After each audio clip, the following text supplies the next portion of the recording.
in a hole in the ground, there lived a hobbit. The world is not in your books and maps. It's out there. What? No, no.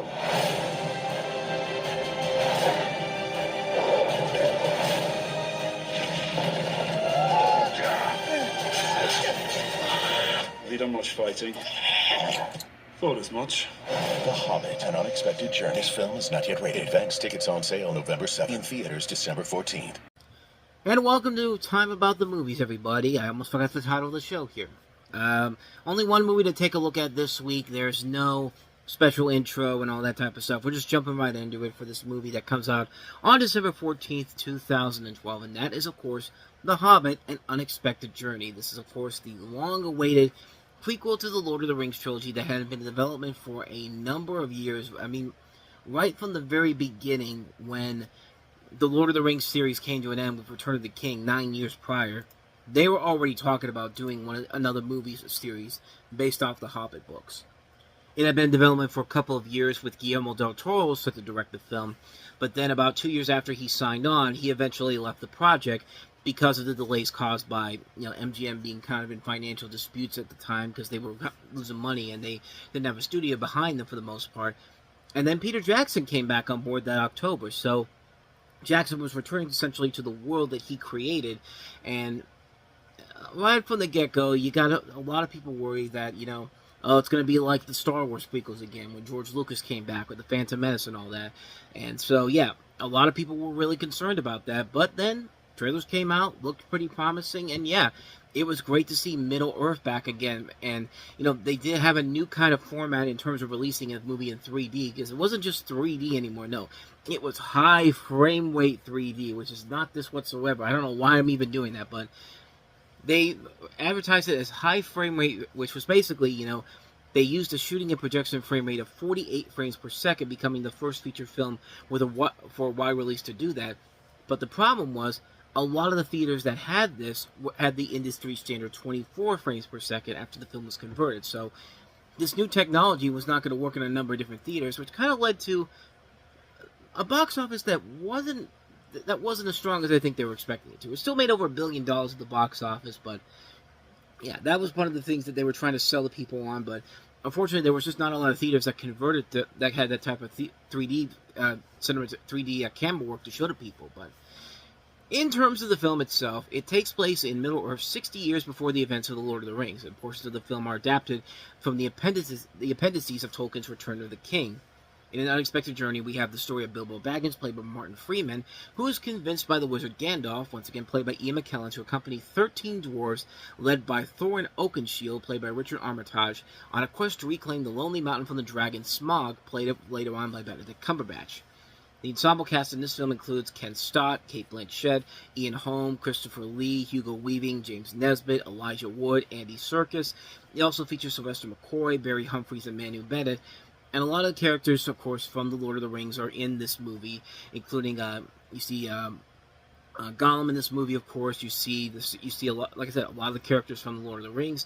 And the movie didn't get the greatest reviews overall. It still did decent numbers, 64% on Rotten Tomatoes, which mostly means mixed reviews in general. And most people criticized it mostly because of the fact that, the deliberate pace of the movie robs the material of some of its majesty. I mean, that's what it says on Rotten Tomatoes, but I mean, I saw the movie back then. I didn't think it was all that bad. I actually did kind of enjoy it for the most part, mostly because it was my first time seeing The Lord of the Rings on the big screen. I saw this on the same day that I saw the last Hobbit movie. So my first experience really with Lord of the Rings started with The Desolation of Smaug. That was the first one I went to see on the big screen.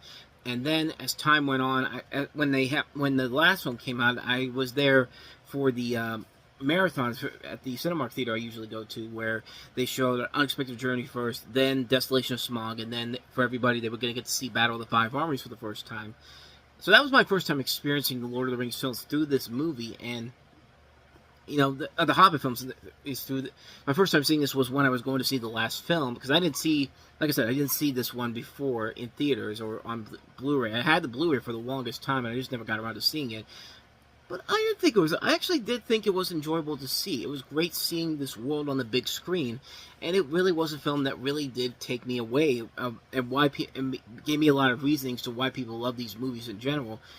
Plus, it does a better job of creating a prequel to an already established universe than something like Harry Potter would do a couple of years later. I mean, say what you will about the Hobbit movies, they beat the crap out of Fantastic Beasts almost instantly out of the park. I mean, there's no denying these movies are much, much better than anything that comes out of Fantastic Beasts overall. The casting overall is really good. I think Martin Freeman playing Bilbo Baggins was a smart decision. He looks like a young Ian Holm in this, and he does a very good job of doing that. Of course, Ian Holm plays Bilbo in the Lord of the Rings films. And again, it's cool to see all the characters from the Lord of the Rings coming together in this movie. And yet, once again, it's been so long after the last Lord of the Rings films. I mean, yeah, it's fun to see everybody coming back here. It's like when you see the Harry Potter cast getting back together for the Universal rides. Like, that's cool that they can still get back together and still look the same way they did the last time we saw them. I mean, that's something that's really impressive about what they do there. But I will say, though, this one is not my personal favorite of the Hobbit movies in general, but it's still a movie I really do like. I think it is much better than people let on. I think it is a very fun film overall, and it definitely is nice to head back to Middle-earth to see what they can do with these stories that started off this whole thing altogether. So, I really enjoyed it. I thought it was a ton of fun, and yeah, that's really all I got to say about The Hobbit: An Unexpected Journey. It's a good, fun film that, for a first-timer into the series, this was worth it. This was worth it overall. Like, if you're getting into the Lord of the Rings series for the first time, it's not a bad movie to get you started off with overall. So, The Hobbit: An Unexpected Journey. So that's it for this episode of Time About the Movies. We will have more movies to look at tomorrow because it's Christmas week. It's the penultimate weekend of 2012. We have Tom Cruise starring in Jack Reacher. We have the sort of sequel to Knocked Up, focusing on Paul Rudd and Leslie Mann's characters. This is 40, directed by Judd Apatow. We have a comedy that I think gets a real bad rap, but I actually really enjoyed this one. Seth Rogen and Barbara Streisand in The Guilt Trip. Monsters, Inc. gets a 3D re-release ahead of the new Monsters movie coming out the following summer. We have Cirque du Soleil, Worlds Away. So that's already 5 films right there. We have Catherine Bigelow's follow-up to The Hurt Locker, Zero Dark 30. We have Naomi Watts and also Tom Holland in The Impossible. So, I mean, yeah, 7 movies overall. And, yeah, we have one more here, too, More.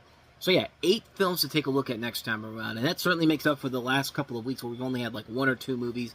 Yeah, we're going to be stacked this next episode, so stay tuned for that. 8 films to take a look at tomorrow as we're coming to the end of 2012 here. So, with all that said, thank you so much for watching this, and I hope you enjoyed this. And if you did, please go ahead and do me the honor of going to hit that like button, also hit that subscribe button, and hit that notification button, too. Don't forget to check out our playlist, and don't forget to check out the previous episode we did. With all that said, whether it's in the past, the present, or the future, I will see you at the movies. Take care.